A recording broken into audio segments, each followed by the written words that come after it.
A gente não pode ficar só rebatendo as pautas dele. Quando a gente só se contrapõe, a gente está falando na língua deles. A gente precisa começar a pautar o que o pessoal, o que a esquerda apresenta para o Estado de São Paulo. Gostaria que a gente pudesse passar da defensiva e da resistência. E claro, a gente vive um momento em que a gente tem mais motivo para se defender do que espaço para avançar. Mas se a gente não sair desse ciclo vicioso de só ser pautado e começar a pautar o debate público, como a escala 6x1 fez, que logo depois das eleições, logo depois que o Trump foi eleito, numa conjuntura muito adversa, em que ninguém imaginaria que uma pauta de avanços, como a pauta da escala 6x1 emergiu. Porque se a gente não se propõe a pautar o nosso projeto, daí a gente vai ficar sempre sendo pautado por eles. E isso gera um esgotamento. Eu sinto que as pessoas elas estão cansadas, porque nós estamos há quase 10 anos participando de lutas só defensivas. Não vai ter golpe, contra a reforma trabalhista, contra a reforma da Previdência, ele não, fora Bolsonaro, contra a privatização da Sabesp, contra os cortes na educação. Vai chegando uma hora que as pessoas desconfiam da nossa capacidade de conseguir barrar esse retrocesso. Eu acho que que as pessoas, ninguém aguenta se mobilizar só na defensiva, para sempre, por anos e anos, só para barrar. As pessoas precisam de alguma coisa em que elas possam acreditar, em que elas possam falar, eu luto por isso, não só contra aquilo. Então eu acho que a gente precisa começar a passar dessa fase para uma fase de o que nós defendemos para o Estado de São Paulo, o que nós defendemos para o Brasil e como isso é muito melhor do que o que a gente está tendo agora no governo. Com máxima atenção e empenho em barrar os retrocessos do governo, mas que isso não seja a nossa única atividade, que o povo de São Paulo possa saber qual que é o projeto da esquerda para o nosso Estado, por que a gente pode e governaria melhor esse Estado do que o Tarcísio que a direita fazem. A gente vive um momento de muita transformação em todo mundo. E que eu tenho insistido muito, que eu acho que a esquerda tem que compreender o que significa isso.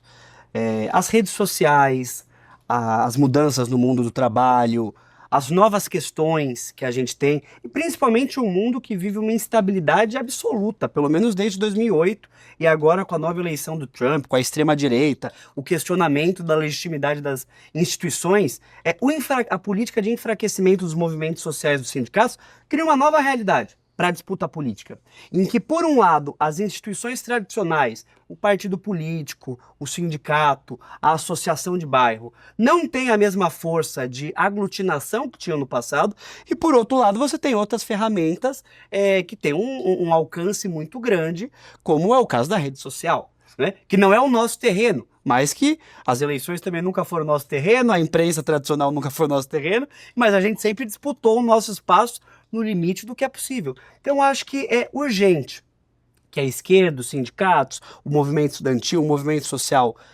entenda essas profundas transformações que a gente está vivendo e busque as maneiras para se reconectar com essas bases e conseguir engajar as pessoas. Porque se a gente só fizer a mesma receita de como se mobilizava pessoas há 30, 40 anos atrás, hoje as pessoas têm outros interesses.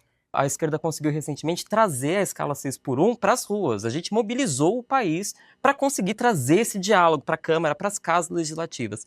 Eu acho que o exemplo da escala 6x1 é um exemplo excelente, que eu acho que a esquerda deveria compreender melhor isso. A escala 6x1 é uma pauta perfeitamente entendível por qualquer pessoa, sobretudo pelas pessoas que convivem com essa escala.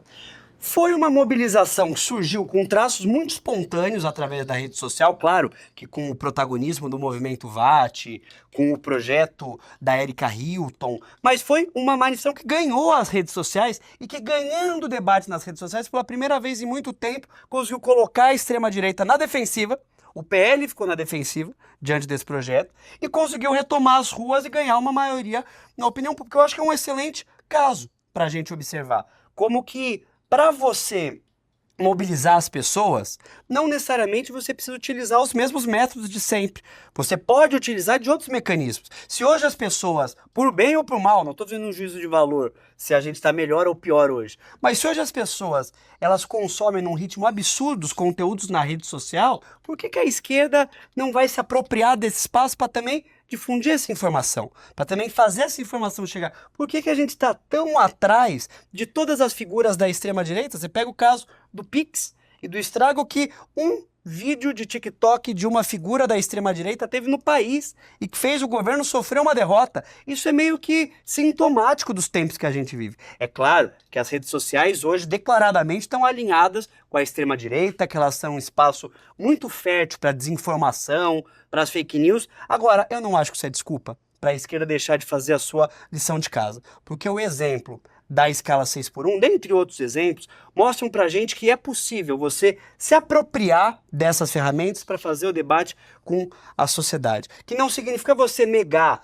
a importância da rua, a importância do sindicato, a importância da panfletagem, a importância dessas ferramentas tradicionais que o movimento social construiu, mas você incorporar na nossa forma de fazer luta essas características do nosso tempo. Senão, enquanto a gente ficar insistindo nas mesmas ferramentas, enquanto a extrema-direita está entrando nos celulares, nas casas, nas mentes dessas pessoas que são contra a privatização, que são a favor de direitos sociais, mas que estão sendo enganadas, estão sendo convencidas por essas pessoas, aí a gente perde terreno da nossa base, na juventude, que é um setor que historicamente sempre esteve alinhado com as pautas progressistas, e a gente perde esse setor para a extrema-direita. Porque parte da esquerda insiste em negar a contemporaneidade. A gente tem que lutar com as armas que a gente tem, com o tempo histórico que a gente tem, e a partir delas saber utilizar essas ferramentas da maneira possível. Se a gente só nega essa realidade e insiste em fazer coisas do passado, o resultado não vai ser grande coisa.